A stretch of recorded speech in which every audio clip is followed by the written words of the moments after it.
Can you tell us more about you and your family? Yes, I can. So my mom got this rug made. Beware of blonde kids, pets are also shady, and the ginger guy is cool. That pretty much sums us up. Except I'm really the cool one. I'm married and I have 4 kids, most of which are teenagers and young adults.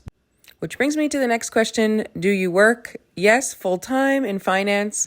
The rescue is just a volunteer thing. My kids need to eat. My bills need to be paid. So here we are.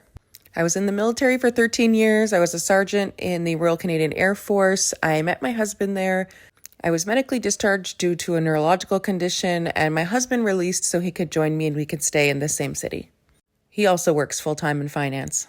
We both love NASCAR, so we spend a lot of time in the States doing that. I'm a not-so-secret Taylor Swift fan. I've always been a bit weird. I kind of just do my own thing. And I come from a big, giant, silly family with lots of siblings. My mom raised us on a shoestring budget. My father had schizophrenia and struggled a lot with that throughout our lives, so she did the best she could, and honestly, I love my dad dearly. He passed away a couple years ago, but I got a lot of my animal loving from him. Even when he was sick and having a hard time, he was always feeding all the neighborhood cats, so we would drop off food for him at his apartment. Okay, but I'm on social media and everybody's face is blocked out. Why is that?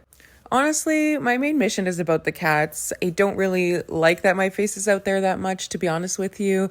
I don't have the mental bandwidth to deal with sometimes the trolling that comes on the internet. I kind of like going to my local grocery store and in my community, just being a swamp goblin and nobody knowing who I am. So, I really treasure that. It's despite it being cool running this, it's not so cool for teenagers and, probably for their friends seeing them on our page. So I like to block them out too, just for their privacy. I've also kind of gained a lot of weight in the last year. Maybe some of you can relate. I don't know, the world's a little bit freaky right now. And I'm a stress eater, so if that says anything. And, sometimes people are mean. Like, they're like, oh, you're rehabilitating fat cats. Why don't you go to rehab?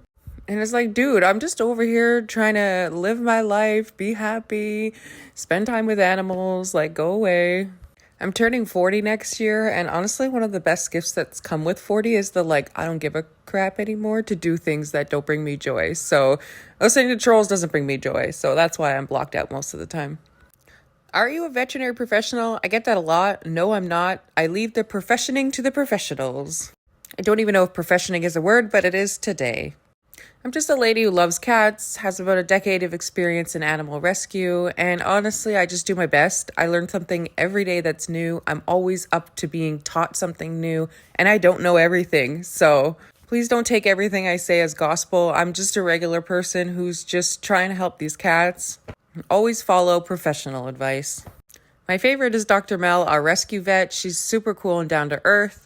When we have cats who have mobility issues, they go to the rehab clinic. I'm not a certified rehabologist. I don't even know what the word is, but I'm not that. So I leave it to them to tell me what we should be doing. And then I, connect with other professionals in the industry like Dr. Ken, who works for Healthy Pet Connect. He's wonderful. The people that are involved in some of the studies we are in. Anything to make the cat world a better place, I'm all for it. Which brings me to the next question. Why did you get into animal rescue? Honestly, I just love animals. And I don't know if it's a veteran thing, but they just bring so much therapy to me and joy and love and fill my heart. Like, my family does that, but the animals are on a different level, if that makes sense. It's also kind of one of those things, like, once you see what's going on in the animal world, it's very difficult to pull yourself out of that because you can't unsee that. And when you know you can make a difference, you should. Within reason, though. Okay, but why specifically overweight cats? Well, obviously, my Biggie Smalls. He really changed my life in terms of cats. I have rescued, adopted hundreds of cats. I've fostered hundreds of cats, but nothing like the journey I went through with Biggie. There's just something about seeing an underdog cat who didn't have an opportunity change his whole life, just with a little love, maybe some diet and extra support.